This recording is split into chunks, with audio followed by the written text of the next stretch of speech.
Hello friends, നമുക്കിന്ന് LDC Kerala PSCയുടെ Kerala അടിസ്ഥാന വിവരങ്ങളിലെ expected questions ഏതൊക്കെയെന്ന് നോക്കാം. ആദ്യത്തേത്, കേരളം ഇന്ത്യൻ യൂണിയൻ്റെ എത്ര ശതമാനമാണ്? ആൻസർ 1.18%. 1.18%. അടുത്തത്, സാക്ഷരതാ നിരക്ക് കൂടിയ ജില്ല? ഉത്തരം പത്തനംതിട്ട.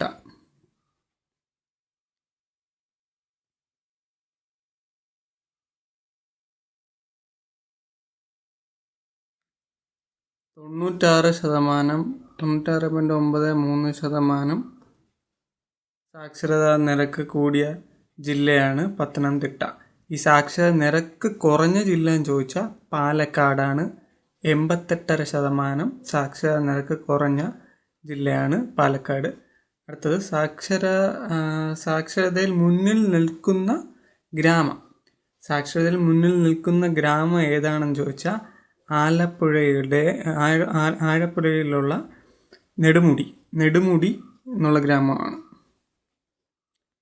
നെടുമുടി ഗ്രാമമാണ് സാക്ഷരതാ നിരക്ക് ഗ്രാമത്തിൽ മുന്നിൽ നിൽക്കുന്നത്. നെടുമുടിയാണ് ആലപ്പുഴയിൽ. അതേപോലെ സാക്ഷരതാ നിരക്ക് മുന്നിൽ നിൽക്കുന്ന മുനിസിപ്പാലിറ്റി ചോദിച്ചാൽ ചെങ്ങന്നൂർ. അടുത്തത്, ഉയരം കൂടിയ കൊടുമുടി അത് ഏതാണെന്ന് ചോദിച്ചാൽ അതിൻ്റെ ഉത്തരം ആനമുടി.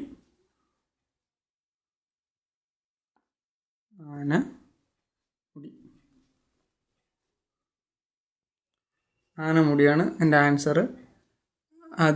അതിൻ്റെ എത്ര മീറ്റർ പൊക്കത്തിലാണെന്ന് ചോദിക്കുകയാണെങ്കിൽ 2695 മീറ്റർ. 2695 മീറ്ററാണ് അതിൻ്റെ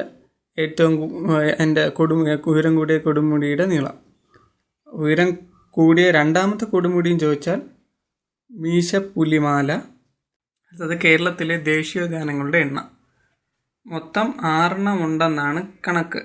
കേന്ദ്ര വനം പരിസ്ഥിതി മന്ത്രാലയങ്ങളുടെ കണക്ക് പ്രകാരം കേരളത്തിൽ മൊത്തം 6 ദേശീയോദ്യാനങ്ങൾ ഉണ്ടെന്നാണ് കണക്ക്. പക്ഷേ PSCയുടെ ഉത്തരസൂചികയിൽ വരുമ്പോഴത്തേക്കും മൊത്തം കേരളത്തിൽ ദേശീയോദ്യാനങ്ങളുടെ എണ്ണം വരുമ്പോഴത്തേക്കും മൊത്തം 5 വരുന്നത്. ആൻസർ 5.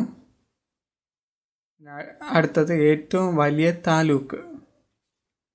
ഏറ്റവും വലിയ താലൂക്ക് ഏതാണെന്ന് ചോദിച്ചാൽ ഏറനാട്.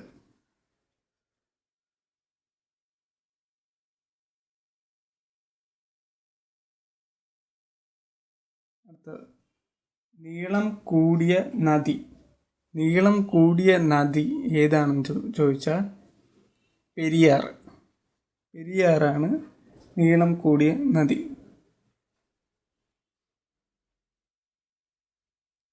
ഇതിന് നീളം എത്ര ഉണ്ടെന്ന് ചോദിച്ചാൽ 244 കിലോമീറ്റർ ഉണ്ട്.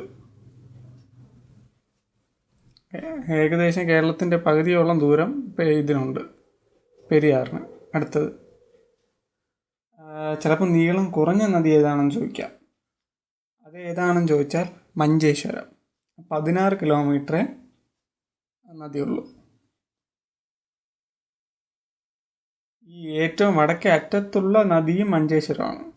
അതുകൊണ്ടാണ് അത് വടക്കേ അറ്റത്ത് ആയിട്ടിരിക്കുന്നതുകൊണ്ടാണ് ഇത് കേരളത്തിൻ്റെ ആയിട്ട് നോക്കുമ്പോഴത്തേക്ക് 16 കിലോമീറ്റർ മാത്രമേ വരുന്നുള്ളൂ. അതുകൊണ്ട് നമുക്ക് വടക്കേ അറ്റത്തെ നദിയും അതേപോലെ നീളം കുറഞ്ഞ നദിയും മഞ്ചേശ്വരമാണ്.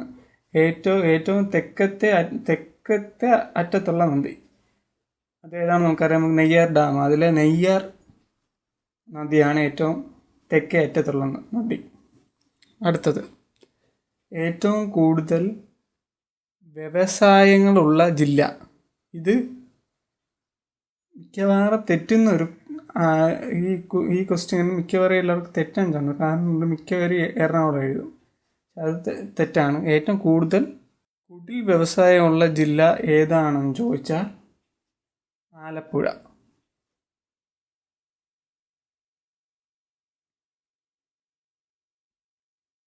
ഏറ്റവും കൂടുതൽ കുടിൽ വ്യവസായമുള്ള ജില്ല ഏതാണെന്ന് ചോദിച്ചാൽ ആലപ്പുഴ.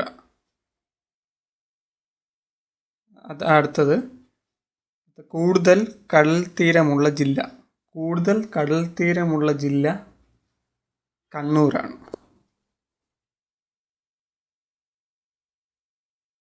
അതേമാതിരി ഏറ്റവും കുറച്ച് കടൽ തീരമുള്ള ജില്ല ഏതാണെന്ന് ചോദിച്ചാൽ ഉത്തരം കൊല്ലം. അതേപോലെ കൂടുതൽ കടൽ തീരമുള്ള താലൂക്ക് ഏതാണെന്ന് ചോദിക്കാം, അത് ചേർത്തല. അടുത്ത ക്വസ്റ്റ്യൻ നോക്കാം. കൂടുതൽ ബ്ലോക്ക് പഞ്ചായത്തുകളുള്ള ജില്ല. കൂടുതൽ ബ്ലോക്ക് പഞ്ചായത്തുകളുള്ള ജില്ല ഏതാണെന്ന് ചോദിച്ചാൽ എൻ്റെ ആൻസർ തൃശ്ശൂരാണ്. മൊത്തം 16 ബ്ലോക്ക് പഞ്ചായത്തുകളുണ്ട്. കൂടുതൽ ബ്ലോക്ക് പഞ്ചായത്തുകളുള്ള ജില്ല തൃശ്ശൂർ, 16 ഉണ്ട്. ഇതേപോലെ കുറവ് ബ്ലോക്ക് പഞ്ചായത്തുകളുള്ള ജില്ല ഏതാണെന്ന് ചോദിച്ചാൽ എൻ്റെ ഉത്തരം വയനാട്. അടുത്തത് വിസ്തീർണം കുറഞ്ഞ മുനിസിപ്പാലിറ്റി. വിസ്തീർണം കുറഞ്ഞ മുനിസിപ്പാലിറ്റി ഏതാണെന്ന് പറഞ്ഞ ഉത്തരം വരുന്നത് ഗുരുവായൂർ. അതാണ് ഗുരുവായൂർ.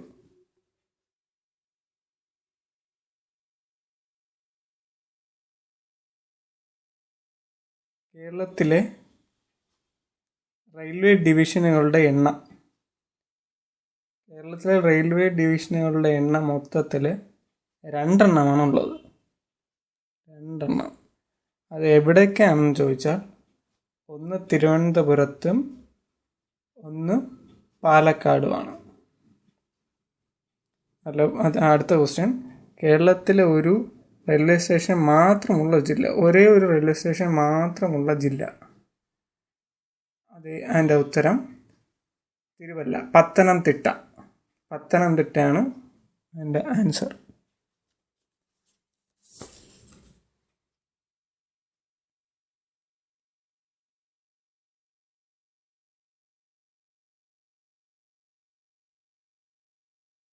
നമുക്ക് ഏകദേശമൊക്കെ ഉള്ള കേരള അടിസ്ഥാന വിവരങ്ങളിൽ ഏകദേശമുള്ള ക്വസ്റ്റ്യൻസ് എല്ലാം നമ്മൾ നോക്കി.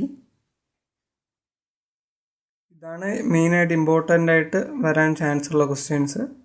കൂടുതലായിട്ട് നിങ്ങൾക്ക് നോക്കണമെങ്കിൽ ബാക്കി നെറ്റിൽ തന്നെ സെർച്ച് ചെയ്യുക, അങ്ങനെ സെർച്ച് ചെയ്ത് നോക്കുക. Thank you for watching guys. Please do subscribe us for more videos.